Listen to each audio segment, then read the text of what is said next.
El Camino Violeta. Hoy presentamos Espacios físicos con perspectiva de género, parte 1.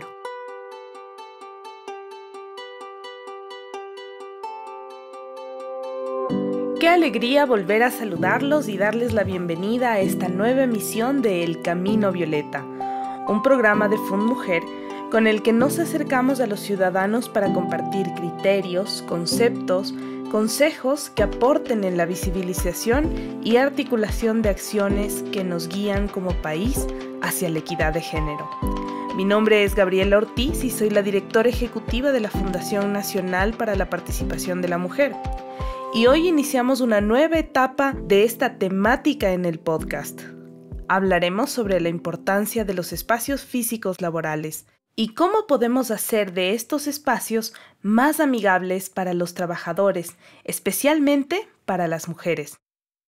Este camino violeta sobre espacios físicos con perspectiva de género nos ayudará a comprender cómo los espacios físicos que utilizamos día a día son sensibles al género y su uso nos condiciona a promover o no una convivencia inclusiva, respetuosa y que nos ayude a prevenir la violencia por razones de género. Ahora los dejo con nuestra conductora de hoy, Gaby Zurita. Bienvenidos. Hoy en El Camino Violeta hablaremos sobre cómo los espacios que utilizamos en el día a día son sensibles al género, cómo esto condiciona su uso y cuáles son sus características para generar una convivencia inclusiva y sin violencia de género. Iniciamos. Damos la bienvenida a María José Dávila y a Daniela Ludeña de Visual Diseño de Interiores, una empresa que se destaca en la creación de ambientes innovadores y funcionales. Comprometidas con las necesidades individuales de cada cliente, su filosofía se centra en la versatilidad y sostenibilidad. Aprovechan tecnologías avanzadas como el renderizado 3D y Moodworks para ofrecer visualizaciones precisas y detalladas, asegurando proyectos excepcionales.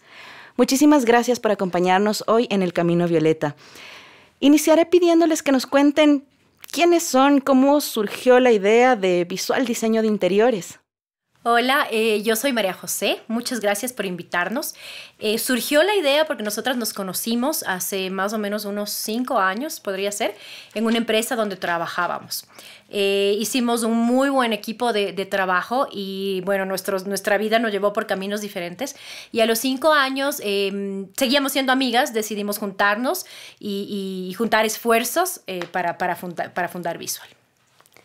Hola Gaby, bueno, es un gusto estar aquí. Soy Daniela Ludeña. Yo estudié arquitectura interior y en la UDLA y bueno, estudié y luego empecé a trabajar en empresas de acabados y ahí nos conocimos con María José, como dice Majo, y bueno, entonces empezamos este nuevo sueño, este reto. Realmente ha sido una experiencia ganadora, enriquecedora, de aprendizaje. Creo que el aportar a la gente con espacios y diseños diferentes, pues es ideal para mí, ¿no? La verdad que me encanta. Justamente los espacios de trabajo, además de seguir tendencias innovadoras de interiorismo y diseño, deben tener en cuenta el bienestar, la seguridad y la inclusión de todos, hombres, mujeres, no binarios y personas con discapacidades o necesidades especiales. Los espacios, más que ser exclusivos para unos u otros, tienen que ser pensados para satisfacer a las personas. En ese sentido, ¿por qué el espacio físico se ha convertido en un factor tan importante en lo laboral? ¿Existe tal vez un nuevo enfoque de diseño que sea inclusivo? Sí. De hecho, bueno, realmente el espacio físico laboral ha sido siempre realmente importante y ha sido definitorio en la manera en la que uno trabaja, en la manera en la que uno percibe el entorno y en la manera en la que uno se relaciona con sus compañeros, con sus jefes, con sus clientes, dependiendo, ¿no? Hay un nuevo enfoque definitivamente inclusivo. Antes, digamos que era un tema como cubículos, ¿no? O sea, como que la gente separada, cada uno con sus funciones. Ahora el tema inclusivo no pretende solamente darle seguridad a las mujeres, a los hombres, como tú decías, a todo tipo, al ser humano en general, para que se sienta incluido y se sienta a gusto en su espacio de trabajo. Sí, yo creo que estos espacios se van desarrollando cada vez con más importancia, ya que interactúas con tus compañeros. como decimos, ¿no? Para mujeres, para hombres, para personas con discapacidad también. Entonces, es súper importante el estudio del espacio, qué función van a cumplir las personas que van a trabajar, para darles su comodidad, ya sea en baños, ya sea vestidores. Hay muchos elementos que hay que desarrollarlos y planificar con tiempo para que el espacio sea adecuado para el trabajo, y además esto te va a dar mucho más proactividad a las personas que trabajan ahí. Sí, o sea, además de los criterios generales de diseño, que después te vamos a contar de esos, sí existen como cosas específicas que sí mejoran la productividad, que mejoran el bienestar, como decía Dani, y que también les convienen a las empresas, ¿no? Finalmente. Claro. Justamente en el territorio de las oficinas inclusivas hay elementos que pueden favorecer la seguridad y el bienestar de las mujeres en el trabajo sin que ello signifique exclusividad. Entre ellos está el diseño de escritorios adecuados para que una persona, por ejemplo, que vista una falda, pueda sentarse cómodamente sin que la postura le produzca estrés, o escaleras que sean aptas para tacones, faldas, vestidos. En ese sentido, ¿cuáles serían estos criterios generales para crear un buen diseño de oficinas? Bueno, o sea, los escritorios, como tú dices, Gaby, son prioridad. ¿Por qué? Porque cuando tenemos a un cliente, el hecho de estar cómodas realmente te relaja, trabajas con más comodidad. Los baños, por ejemplo, que estén en una ubicación adecuada, que no te sientas cohibida de ir al baño, que tengas tu privacidad también, que siempre es este momento incómodo de la mujer de estar con esta conexión del baño, del espacio de trabajo, y creo que es importante también saberlo ubicar. La ergonomía en cuanto a las dimensiones del mobiliario, por ejemplo, el hecho de tener que alzar mucho los brazos, agacharte a hacer alguna actividad que lo haces todo el día. Entonces hay que buscar, o sea, hay que estudiar qué actividad lo haces para que el mueble esté hecho para tu actividad y que no tengas inconvenientes en muchos sentidos, ¿no? Tanto tu estado físico como el ambiente, ¿no? Que la gente que te rodea no te sientas incómoda al desarrollar el trabajo que estás haciendo.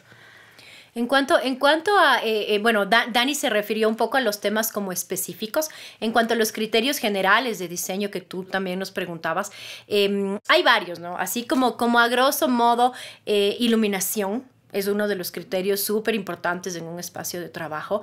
Distribución, no solamente para ser inclusivo en el momento en el que tú estás trabajando, dependiendo del tipo de trabajo, que no te topes, que no te estorben, que no, o sea, la distribución es un factor primordial. Cromática. La cromática también afecta muchísimo al estado de ánimo.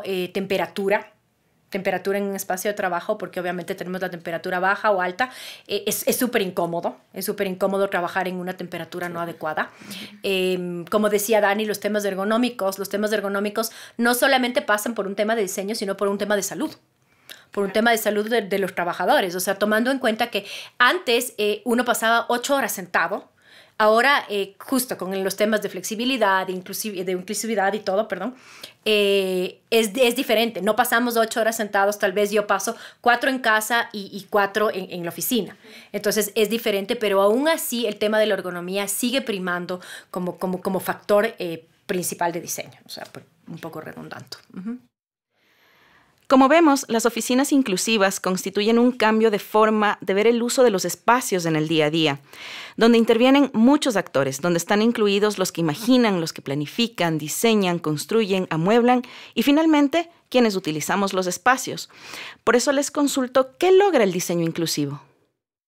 Yo creo que el bienestar de las personas que están ahí, el bienestar, el que te sientas cómodo, el que quieras ir cada día con ganas de ese espacio, donde te relacionas día a día y puedes tener, o sea, hasta hacer amistades. O sea, realmente creo que el tener un espacio inclusivo te hace sentir una mejor persona, más considerada por las dueñas de la empresa. Entonces yo creo que eso te da un bienestar tanto en la parte laboral como en el familiar, porque muchas veces uno llega incómodo del trabajo y ¿dónde te desquitas? En la casa. Entonces todo eso viene a ser como una cola. Si el lugar donde trabajas no te sientes cómodo, yo creo que al final los que pagan los platos rotos muchas veces es en la casa, porque ahí es donde tú estás en tu lugar cómodo y ahí puedes desahogar todo lo que tú has sentido en el día a día del trabajo. Entonces eso yo creo que es el bienestar de cada persona. Sí, o sea, el impacto emocional, como dice Dani, es enorme, y no solamente el emocional, sino también el laboral y el productivo. Entonces, cuando tú te sientes, como lo dice la palabra, incluido, te sientes parte de tu equipo, te sientes parte del lugar, perteneces ahí, tú vas con ganas a trabajar. Entonces, no se trata solamente del tema como laboral como tal, sino del tema físico. Si yo tengo una discapacidad y me ponen en un asiento que no es apto para mí, si yo soy una mujer, digamos que mido, no sé, yo soy bajita, pero digamos alguien que sea más bajito, que me ponen unos anaqueles en los que no alcanzo y estoy con falda, o sea, todas esas cosas influyen para que tú día a día sientas incomodidad. Entiendo. ¿Y cómo podríamos analizar estos elementos? Es decir, ¿existe tal vez como una suerte de checklist o cómo ustedes hacen la propuesta para transformar una oficina en una oficina inclusiva? ¿Qué parámetros, más allá de los criterios generales que nos explicaba Majo, qué es lo que se observa? ¿Cómo se mide y cómo empieza el proceso de transformación? Yo creo que, bueno, las tendencias van cambiando siempre. Entonces, en toda la parte que es diseño interiores hay elementos que te ayudan a resaltar espacios. Por ejemplo, la parte natural, las plantas, el tener espacios verdes dentro de las oficinas. Eso te ayuda a incluir a todos, porque no solo para hombres, sino para mujeres. Todo lo que es la parte, elementos naturales, como la piedra, la parte de vegetación natural, te ayuda a mejorar tu estado de ánimo. Entonces, son elementos decorativos que van a ambientar y van a hacer un lugar mucho más bonito, más agradable, los colores, la cromática que sea más viva. Muchas veces se maneja colores neutros, colores beige, colores grises, pero también ahora esos colores verdes, colores amarillos, colores que te den vida, también te van a mejorar la autoestima. Entonces todo eso te va a cambiar las emociones que vas a sentir cada vez que llegas. Entonces eso también te incluye con la parte de la parte corporativa, ¿no? Porque siempre manejamos un color o una imagen corporativa que tiene que integrarse en el diseño interior del espacio. Además, te va a empoderar con tu empresa. O sea, muchas veces las empresas tratan de que la gente se empodere. ¿Por qué? Porque quieren que vean, que se sientan parte de la empresa, que luchen por la empresa, a lo mejor que den un poco más de horas de trabajo. A veces eso les ayuda a motivarles al personal. Entonces son ciertos elementos que sí te ayudan a mejorar también en la parte del diseño. Pero el tema es cómo llegamos nosotros como estudio de arquitectura a eso.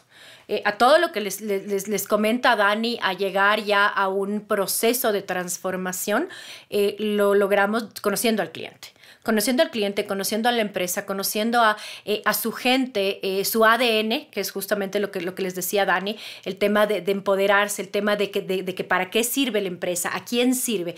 Todas esas cosas nosotros tenemos que primero conocer para poder transformar los espacios y se hace como una segmentación en esa parte, porque para poder ser inclusivos tenemos que ver cuáles son las áreas específicas, cuáles son las áreas importantes, cuáles son como les decía hace rato, las distribuciones, cuáles son los colores aptos. Entonces, todo ese trabajo que está detrás de nuestro diseño se hace conociendo al cliente primero y siguiendo todo el proceso para llegar a un diseño corporativo, residencial, comercial o lo que sea, inclusivo y que cambie la vida de la gente, que es realmente nuestra misión. Claro, parten de un diagnóstico. Exacto. Que no solo va de observación, sino de conocimiento a profundidad del cliente. Entendería que también, por ejemplo, influye el número de mujeres, el número de hombres, el grupo etario que tengo, porque no se puede, no hay una fórmula, ¿no? Para hacerlo exacto. Tienes que ser muy... cuando haces un diseño especializado para un cliente. Específico, especializado para un cliente. Por ejemplo, como tú dices, si es que vamos a tener más mujeres que hombres, obviamente las baterías sanitarias no pueden ser igual, porque no van a abastecer si ponemos 2. Entonces tenemos que estudiar cuántas mujeres van a estar ahí. Si, por ejemplo, están embarazadas. Ajá. Si van a necesitar un vestidor, por ejemplo. Muchas veces se cambian en los baños y es incómodo. Necesitamos un vestidor para 2, 3 personas dependiendo la actividad que van a hacer. Al igual que los hombres. Entonces, muchas veces se ponen vestidores solo para hombres en la bodega y a las mujeres les toca ocupar el mismo espacio, que es incómodo. Entonces, todo eso hay que estudiar. ¿Qué necesidad tiene el cliente? y quién va a ocupar el espacio. Exacto. O sea, cosas tan pequeñas que parecería simple como un tomacorriente, por ejemplo. Nosotros tenemos que estudiarlo para saber en dónde lo ponemos, cuándo lo ponemos, digamos que, como les decía Dani, o sea, en un vestidor general, digamos que las mujeres llegan súper temprano o se duchan o lo que sea y no tienen un secador o no tienen dónde conectar alguna cosa o necesitan, o sea, todas esas cosas tienen que ser súper bien estudiadas desde un comienzo.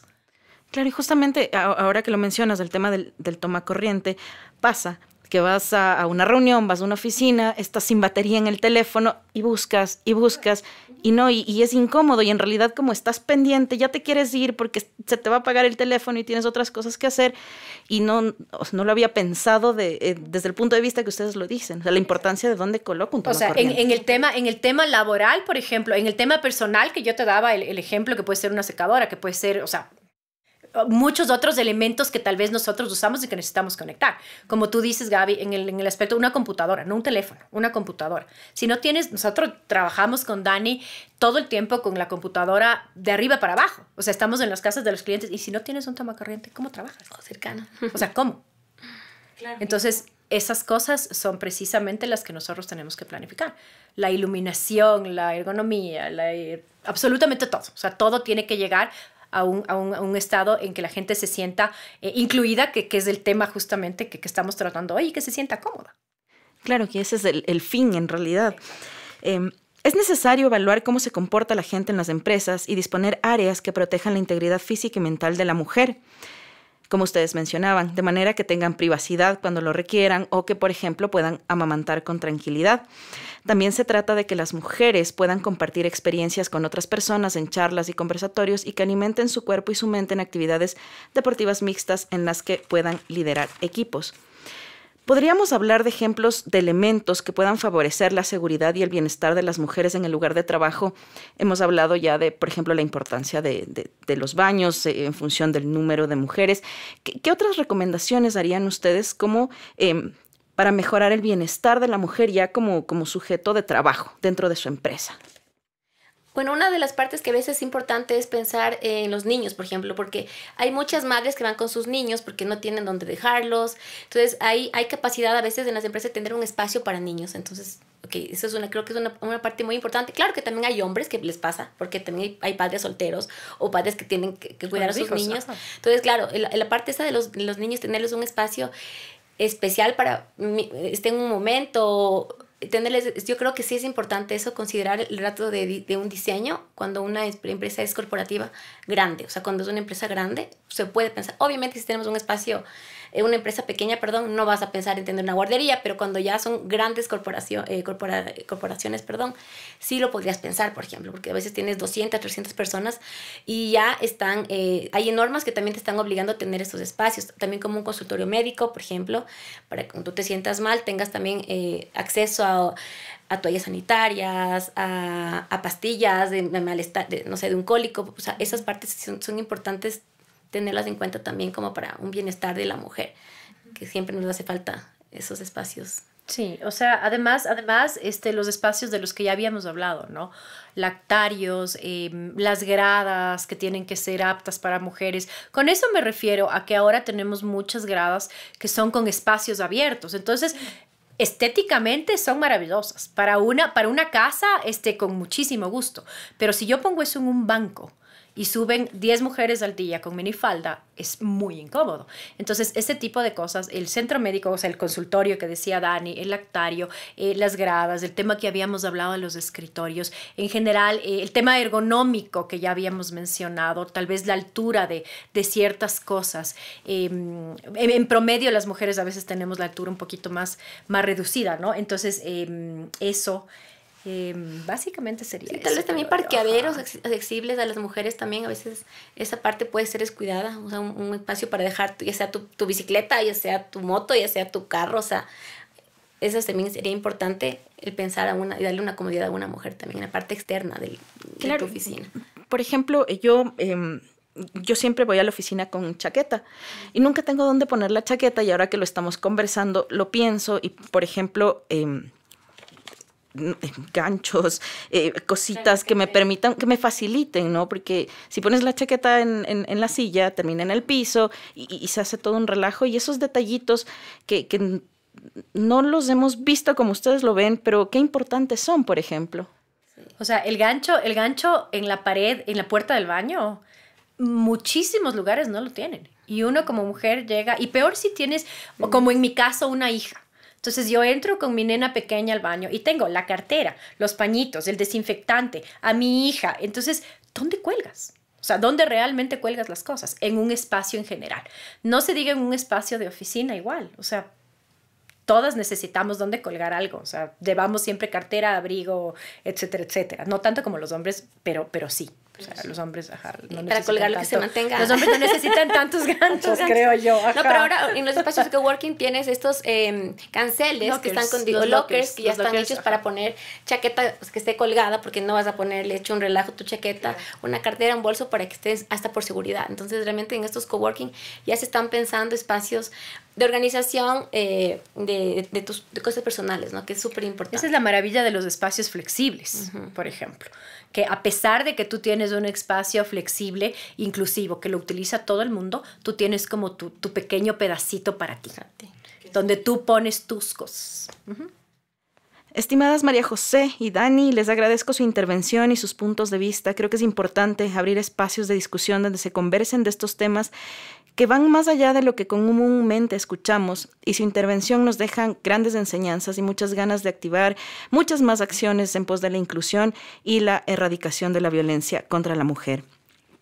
Con esto cerramos nuestra entrevista de hoy y esperamos que haya sido edificante para ustedes también. FUNMujer les agradece por acompañarnos en este camino violeta.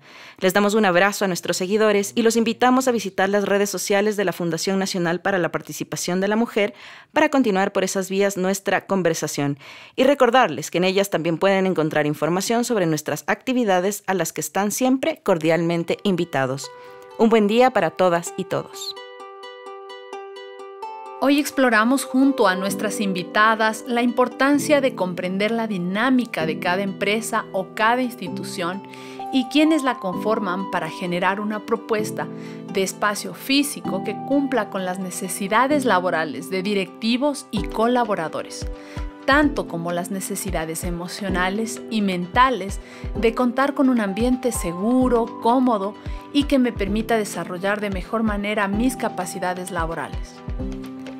Esto seguro nos ayudará a mejorar la cultura organizacional de las empresas, cumpliendo con estándares internacionales y también aportando con una mejor forma de cumplimiento de la Ley de Impulso a la Economía Violeta. Cumplimiento que no se puede limitar a llenar formularios y hacer trámites, sino realmente a cambiar nuestra forma de trabajar, haciéndola más inclusiva y amigable para todos y todas.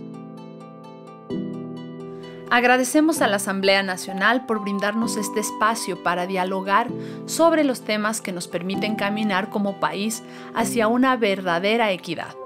Esta iniciativa de inclusión y participación ciudadana en favor de una justa inclusión de las mujeres en las diferentes esferas del país no sería posible sin el apoyo de nuestros voluntarios que apoyan el trabajo diario de FUNMujer. Y agradecemos también a la Radio de la Asamblea Nacional y nuestros aliados como Deo Producciones y Botaniqué Terapias y Spa. Concluimos esta emisión agradeciendo su compañía en el trayecto de El Camino Violeta, recordándoles que FUNMujer apoya a sus empresas en el proceso de implementación de esta normativa en favor de los derechos de las mujeres en la esfera laboral. Recuerden visitar nuestras redes sociales en Instagram, Facebook y X. Nos encuentran como Fundación Nacional para la Participación de la Mujer y @mujer_fund. Acompáñanos en el próximo programa de El Camino Violeta, cada miércoles a partir de las 5 de la tarde por YouTube y en esta radio. Hasta la próxima.